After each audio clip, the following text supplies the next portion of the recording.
நீங்கள் பார்த்துக் கொண்டிருப்பது உங்கள் விஜய்.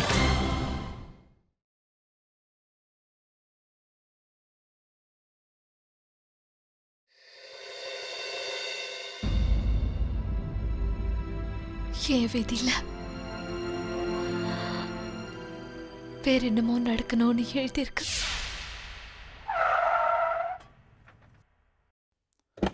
வண்டி இடிக்கிற மாதிரி தான் ஓட்டுவியா? உன்னால பார்த்து ஓட்ட முடியாது. வண்டி என்ன ஆயிருந்திருக்கும்? உனக்கு வண்டியோட கத்து கொடுக்கணுமா? வா வெளியே வா.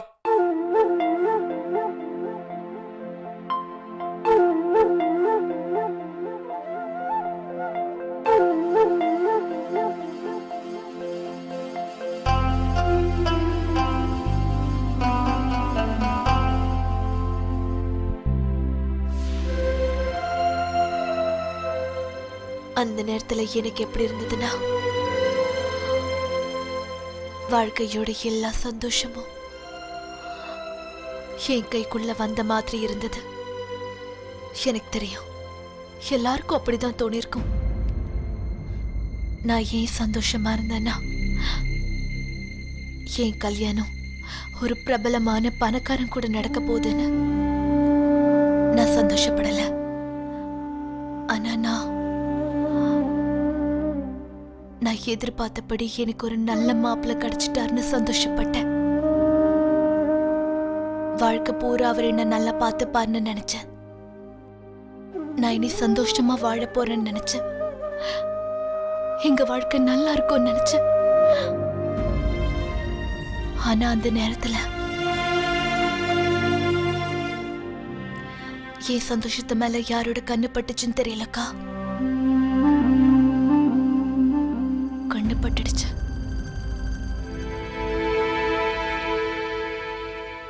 ஹாய் ரிஷி, எப்படி பாருக்க? நல்லா இருக்கேன். கல்யாணம் ஆனதும் ஃப்ரெண்ட்ஸ்களெல்லாம் மறந்துட்டியே. வணக்கம் உத்ரா. அப்படியெல்லாம் ஒண்ணும் இல்ல, கொஞ்சம் பிஸியா இருந்துட்டேன். சொல்லு, நீ எப்படி இருக்க? நல்லா இருக்கேன். ஆமா, பைக் ரேஸ் போலாமா? இன்னைக்கு வேண்டாம், இன்னொரு நாளைக்கு போலாம். பொண்ணு பக்கத்துல இருக்கிறதால பயந்துட்டியா? வா, ஒரு ரேஸ் போயிட்டு வரலாம். வேண்டாம் ரிஷி, இதெல்லாம் வேண்டாம்.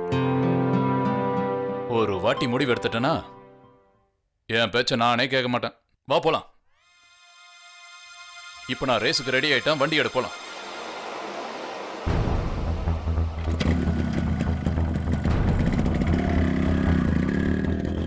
ரிஷி, ரிஷி,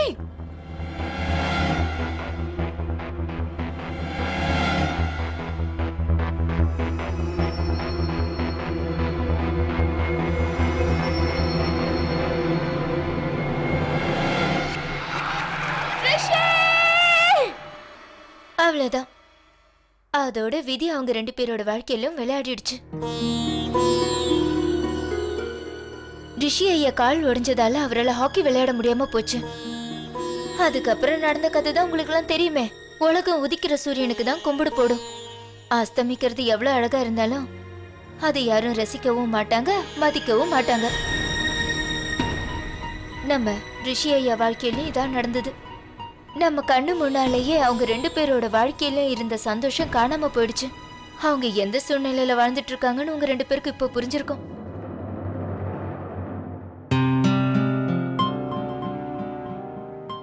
உண்மையை சொல்லணும்னா சந்தோஷமா வாழ்ற வாழ்க்கையெல்லாம் சினிமாவில தான் பார்க்க முடியும். ஆனா நம்மள மாதிரி சாதாரண மனுஷங்க காதலிச்சா அவங்க வாழ்க்கை தினமும் அக்னி பரீட்சையா தான் இருக்கும். நேரம் நல்லா இருந்தா எல்லாருக்கும் நல்லதாவே தான் நடக்கும். ஆனா கட்ட நேரம் ஆரம்பிச்சா அப்படியே தலைகீழா மாறிடும். என்ன கேட்டா நான் என்ன சொல்லுவேன் தெரியுமா? இதனாலதான் காதலிச்சு கல்யாணம் பண்றவங்க வாழ்க்கை நல்லா இருக்கிறது இல்ல. உறவுகள் மேல நம்ம எந்த அளவுக்கு நம்பிக்கை வைக்கிறோமோ அந்த அளவுக்கு அது நமக்கு கை கொடுக்கும்.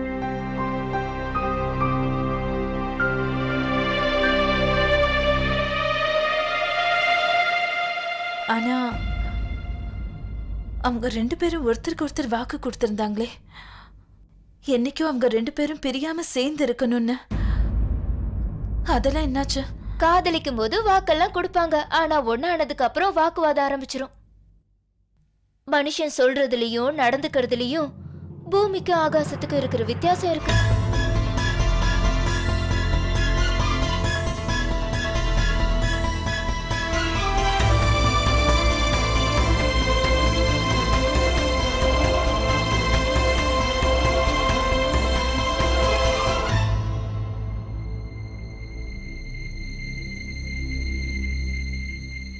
என்னால புரிஞ்சுக்க முடியுது.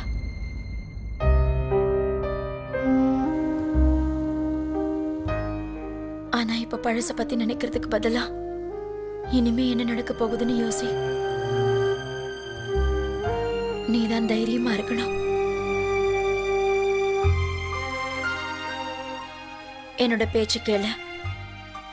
அப்புறம் இதையெல்லாம் மறந்துட்டு நல்லா தூங்க. நிம்மதியா தூங்க. நாம நாளைக்கு காலையில் இதை பத்தி பேசலாம். ம்?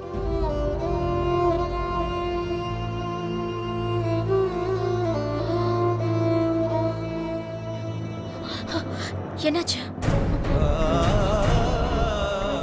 எப்படிக்கா தூங்க முடியும்? எப்படி தூங்க முடியும்? எப்ப கண்ணு மூடினாலும் இந்த விஷயம்தான் என் கண்ணுக்கு தெரிய ஆரம்பிக்குது. நான் பின்னாடி திரும்பி பார்க்கலனா கூட இனி வரப்போற காலம் எப்படி இருக்கும்னு யோசிச்சு எனக்கு எனக்கு ரொம்ப பயமா இருக்குக்கா. எனக்கு ரொம்ப பயமா இருக்கு. நீ எதுக்கு பயப்படுற அக்கா? எதுக்கு பயப்படுற? உன்னோட அக்கா நான் உன் கூட இருக்கேன்ல. உனக்கு எதுவும் ஆக நான் விட மாட்டேன். எதுக்கு நீ பயப்படுற? உன்னை நீ சமாளிச்சுக்க உத்ரா. நீ உன்னை பத்தி மட்டும் இல்ல, உன் குழந்தைய பத்தியும் யோசிக்கணும்.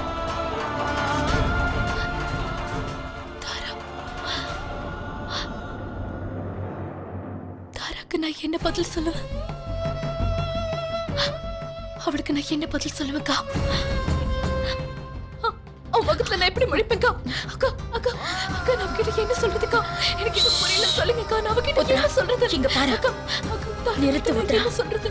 நிறுத்து. எல்லாம் சரியா போயிடும்னு சொல்றேன்ல. நிச்சயம் எல்லாம் சரியாயிடும் உத்ரா. முதல்ல தூங்க. தூங்க.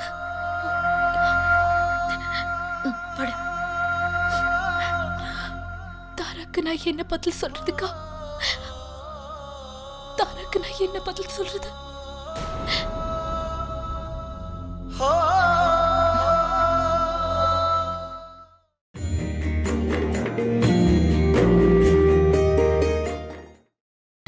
நீங்கள் பார்த்துக் கொண்டிருப்பது உங்கள் விஜய்.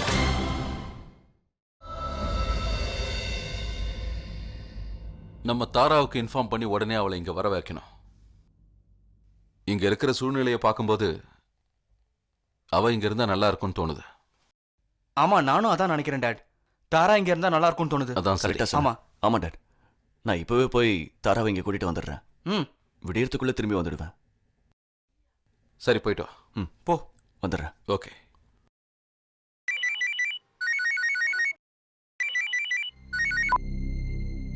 மாமா கண் முடிச்சுட்டாரா? இல்ல, இன்னும் இல்ல. நேரம் ஆக ஆக அவர் உடம்பு இன்னும் மோசமா போயிட்டு இருக்குன்னு நினைக்கிறேன் பிரியா. தாராவை கூட்டிட்டு வரதுக்கு அண்ணா இப்பதான் போயிருக்காரு. சித்தி ரொம்ப உடஞ்சு போயிருப்பாங்க. நீ அவங்கள பத்திரமா பாத்துக்கோ. நீ கவலைப்படாத ஆதித்யா. அவங்கள பாத்துக்கிறதுக்கு நாங்க எல்லாரும் இருக்கோம். இப்ப அவங்க தூங்கிட்டு இருக்காங்க. அம்மாவும் அவங்க கூட தான் இருக்காங்க. சரி, நான் போனை வச்சிடுறேன்.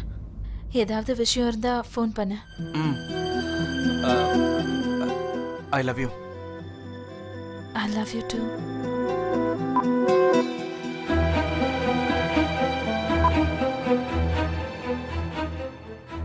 அக்கா, மாமா கூட பேசுன ரிஷி எங்க எப்படி இருக்காரு?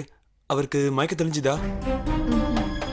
நான் நினைச்சு கூட பார்க்கல காதலர் தினம் அன்னைக்கு இந்த மாதிரி நடக்கும்னு. எவ்வளவு பிளான்லாம் போட்டு வச்சிருந்தோம்.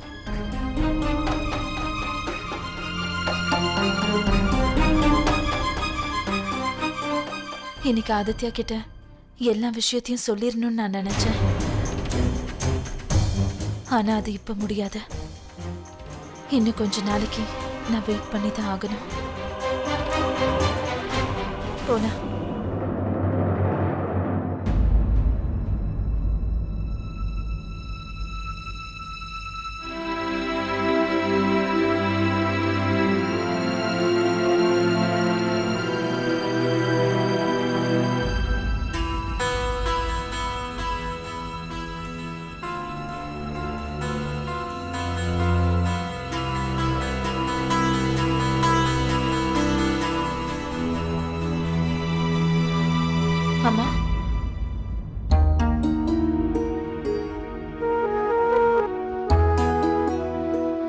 அம்மா நீங்க போய் கொஞ்சம் ரெஸ்ட் எடுங்க. நான் அத்தையை பாத்துக்கிறேன். இல்லம்மா, நான் நல்லா தான் இருக்கேன். நல்லா எப்படி இருக்க முடியும்? இங்கிருந்து ஹாஸ்பிட்டல் போனதுல இருந்து நீங்க எதையுமே சாப்பிடல. ப்ளீஸ்மா, நீங்க போய் சாப்பிட்டுட்டு கொஞ்சம் ரெஸ்ட் எடுங்க. நான் அத்தையை பக்கத்துல இருந்து பாத்துக்கிறேம்மா. நான் சொல்றத கொஞ்சமாவது கேளுங்கம்மா.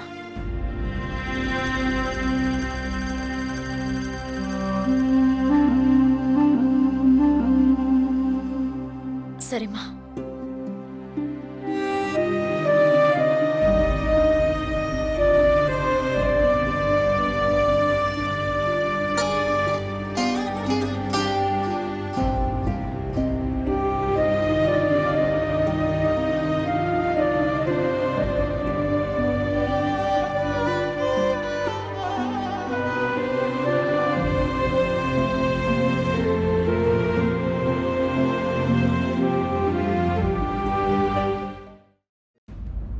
அவரு எப்ப வருவார்னு தெரியலையே.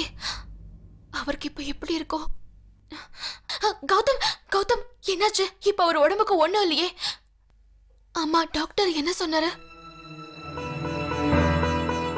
நிலைமை ரொம்ப மோசமா தான் இருக்கா. ட்ரீட்மெண்ட் கொடுத்துக்கிட்டு இருக்காங்க. ஆனா இப்போதைக்கு எதுவும் சொல்ல முடியாதுன்ட்டாங்க. என்னங்க, நீங்க கவலைப்படாதீங்க. எல்லாம் சரியாயிடும். கடவுள் எல்லாத்தையும் பார்த்துப்பாரு. இங்க பாரு வித்யா, நான் போய் இப்ப தாராவை கூட்டிட்டு வர போறேன். நான் வரதுக்கு காலையில ஆயிடும். நான் போய் ஃப்ரெஷ் ஆயிட்டு வந்துடுறேன். கௌதம், ஒருவேளை நீங்க சரின்னு சொன்னா உங்க கூட நானும் வரலாமா?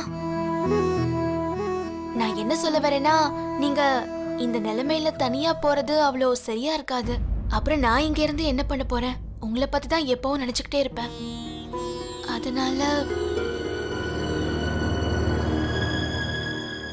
நீ வீட்லயே இரு. இங்க நிறைய வேலை இருக்கு. அம்மாவுக்கு உதவியா இரு.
அவனை கொண்டுட்டேன்.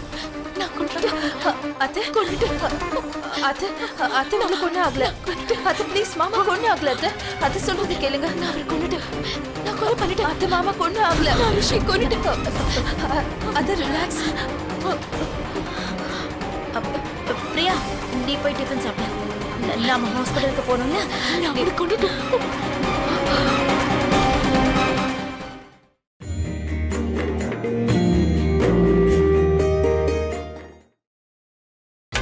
நீங்கள் பார்த்துக் கொண்டிருப்பது உங்கள் விஜய்.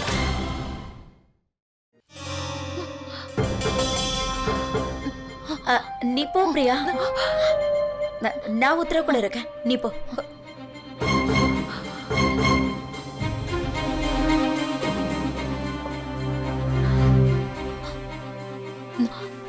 நான் கொண்டுட்டேன். வாய மூடு. கொண்டுட்டேன். வாய மூடு உத்தரா. எழுந்துரு. முதல்ல குளி. இந்த காயம்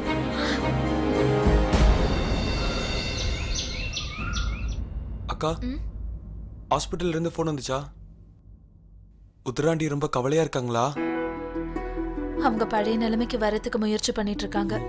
நீ டிஃபன் சாப்பிடு. ஓகே.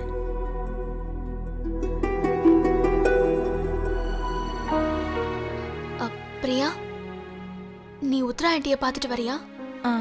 பிரியா நீ ராத்திரி முழுக்க சித்தி கூட தான் இருந்தாங்க. அவங்கள பாத்துக்கிட்டு இருந்தாங்க. ரொம்ப கம்பல் பண்ணி அம்மாவை இவங்க ரூம்க்கு ரெஸ்ட் எடுக்க அனுப்பிட்டாங்க. அதனால சித்தியை பாத்துக்கிறதுக்குன்னு அவங்க அந்த ரூம்லயே அவங்களோட இருந்துட்டாங்க.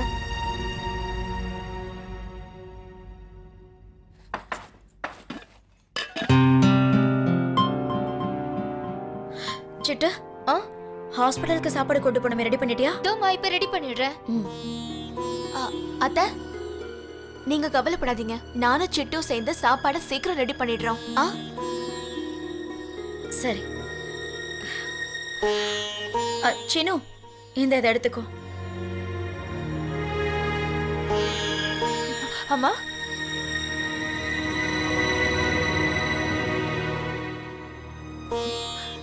உங்ககிட்ட கொஞ்சம் பேசணும். சொல்லுமா. உத்ரா அத்தை இப்போ எப்படி இருக்காங்க? இப்ப அவங்க சமாதானம் ஆயிட்டாங்களா? நான் கேட்டதுக்கான அர்த்தம் நேத்து ராத்திரி அவங்க சமாதானம் ஆயிட்டா. இப்ப எந்த பிரச்சனையும் இல்ல. ஆனா இது வரைக்கும் நடந்ததுக்கெல்லாம் தான் தான் குற்றவாளின்னு அவன் நினைச்சுக்கிட்டு இருக்கா. பொம்பளைங்களோட ப்ராப்ளமே இதுதாம்மா. வீட்டுல என்ன பிரச்சனை நடந்தாலும் அது எல்லாத்துக்கும் தான் தான் காரணம்னு நினைச்சுக்குவாங்க. அதுல தப்பு இருக்கோ இல்லையோ எல்லா பழியையும் நம்ம மேலேயே போட்டுக்கும்.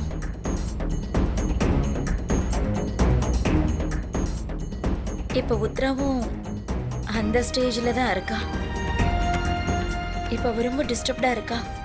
அவ பேச்சு எதையும் நீ பெருசா எடுத்துக்காத. அவ எதையாவது புலம்பிக்கிட்டே இருப்பா. என்னால புரிஞ்சுக்க முடியுதுமா. எனக்கு நல்லா தெரியும் பிரச்சனைக்கான காரணம் நிச்சயமா உத்ரா அத்தையா இருக்க முடியாதுமா.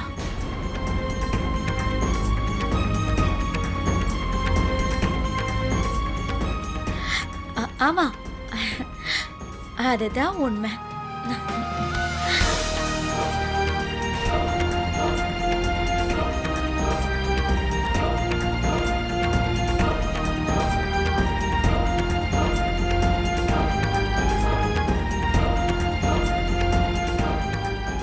பிரியா இவ்வளவு சீக்கிரமா இந்த வீட்டோட ஒரு நல்ல மருமகளா ஆயிட்டா.